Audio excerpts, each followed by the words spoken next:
What's up, YouTube? So today I wanted to share with you guys how to adjust the ride height on your C6 Corvette. And I believe it's the same for the base model, Z06, the Grand Sport, and even the ZR1. It's a very simple thing to do, just a couple little steps that will definitely make your life a lot easier when you're doing it. So first thing you're going to want to do is you're going to want to find the jacking points on each side of the car. So it definitely will make it a lot easier if you have two jacks.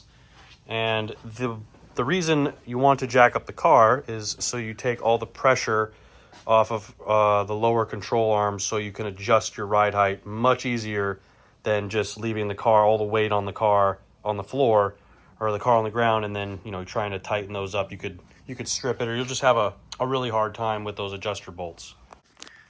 So first thing, other than the jacking up the car, you're going to want to find your jacking points. So they're right here.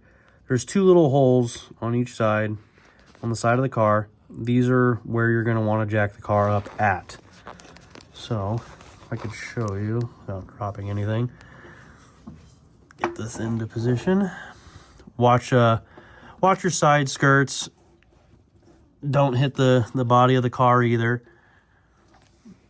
And you'll be wanting to jack up the car right about, I could come this way a little bit. There we go.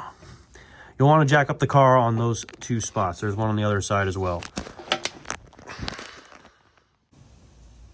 Once you're under the car, both wheels, make sure they're both off the ground. So all the pressure is off the lower control arm. And your adjuster bolts are right there on each side. So back up a little bit here so you can see what I'm talking about. They sit right there. And they are a 10 millimeter socket. So that's all you'll need. Now, that's where you will be adjusting it, either to raise your ride height or lower your ride height. And what I did, so to make sure it's even on both sides, to count your turns. So all I did was take a Sharpie. You could mark it on one side. And you don't have to take off your wheels to do this. You could get to it from this way, just come in from behind this way, and then you could turn it.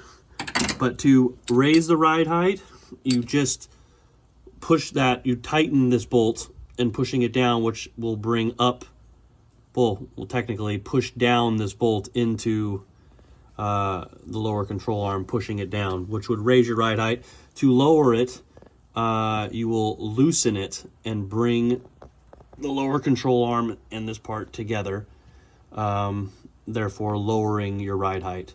I mean, it's a fairly simple thing to do. Just, again, make sure you count your turns, and this will help you, a Sharpie, so you could actually, when every time that your marking comes around, you will be able to count how many times you've turned it. So the last step you need to do is obviously lower the car back down. I suggest lowering it not just completely on one side, then the next side. Do a little bit on one side, then lower the other side, so you go down more evenly. And then yeah, take it for a couple passes up and down your street, maybe around your neighborhood, because the suspension will need to settle, so you could see where your ride height will sit after you drive it a little bit, and then just see if you like it. But basically that's it. A very simple thing to do. And until next time, guys, stay tuned. A lot more stuff is going to be coming out about this car.